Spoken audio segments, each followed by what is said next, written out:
on the extreme weather patterns we've seen around the world in recent days, let's turn to Kaveh Madani. He's a prominent environmental scientist, educator, and director of the UN's University Institute for Water, Environment, and Health, and he joins us from Canada. Kaveh, welcome to the program. Let me begin with the most obvious question, perhaps. How directly are extreme weather events like the ones we've seen linked to climate change? I wish I had an answer. The answer is a little tricky. We cannot attribute every single extreme event to climate change directly, but when we look at the overall trend, we can say with a good level of certainty that the number of extreme events around the world is on the rise.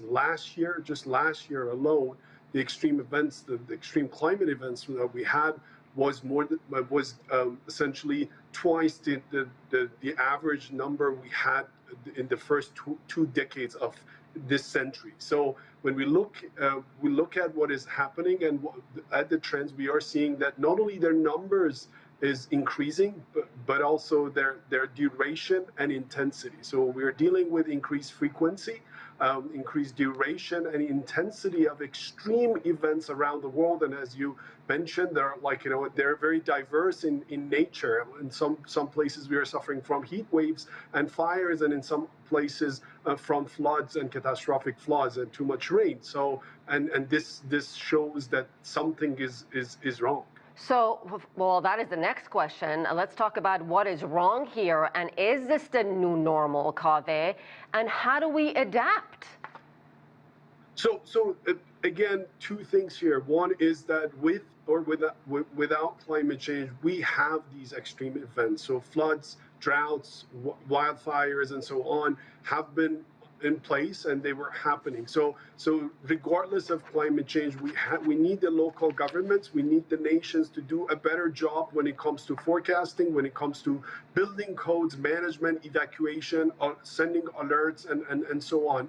In some of these events, including the events in the United States, we saw that bad local management increased the damages and the death toll. So that's one thing that is very important.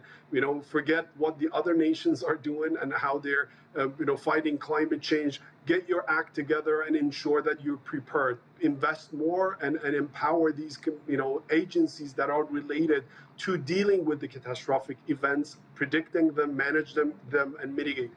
But if we think about the global scale, we also know that we have a common enemy called climate change. We are all responsible.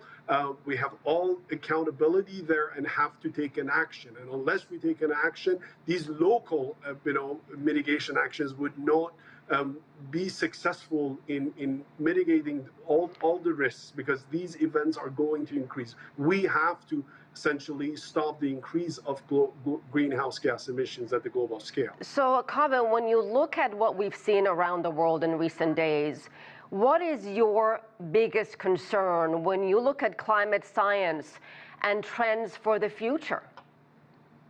My biggest concern is not the lack of knowledge or scientific wisdom and insight. My biggest concern is that we are in a very strange time, that multilateralism, international cooperation, diplomacy, international law, all of these are being undermined. I don't think we have been in this situation for a long time, or this might be even unprecedented after the Second World War. The rich nations, the most developed nations, are actually at the forefront of some of these, violations or dismissals of the international law and threatening the UN system, threatening diplomacy, and so on. And in this climate, it's very hard to convince all nations to come at the table and trust each other to do take a proper action. Nationalism is growing, and that is the biggest threat to international cooperation. I think this is what we need to be extremely worried about and keep talking about. Our goals set out in the Paris climate agreement, based on what we've seen and heard, especially with the Trump administration pulling out, do you think those goals are still realistic, Kaveh, and still within reach? I don't think they're within reach based on our actions, and we will see how things would evolve in the next climate change COP negotiations. But we also saw recently in BRICS how countries reacted. Although everyone is speaking about the importance of climate change, when it comes to action, the blame game is there. The developing nations are blaming the rich nations, and now the rich nations and most importantly the United States is dismissing the whole thing, threatening the stability of the agreement, and is not willing to take action. More countries are now paying attention, even divesting from climate change, from environmental I would say agencies, and putting money into weapons and fights and wars. I think this makes the whole I would say approach or our effort, collective effort, less successful. And I'm not very optimistic at this point that we can change this course unless really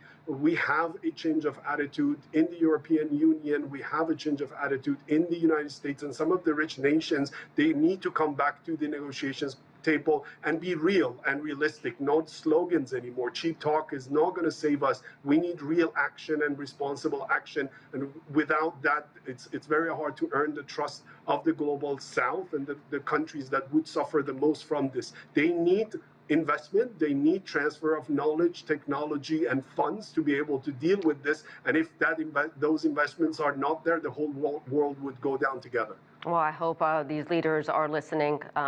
We certainly appreciate you coming on and talking to us. Kaveh Madani, thank you very much.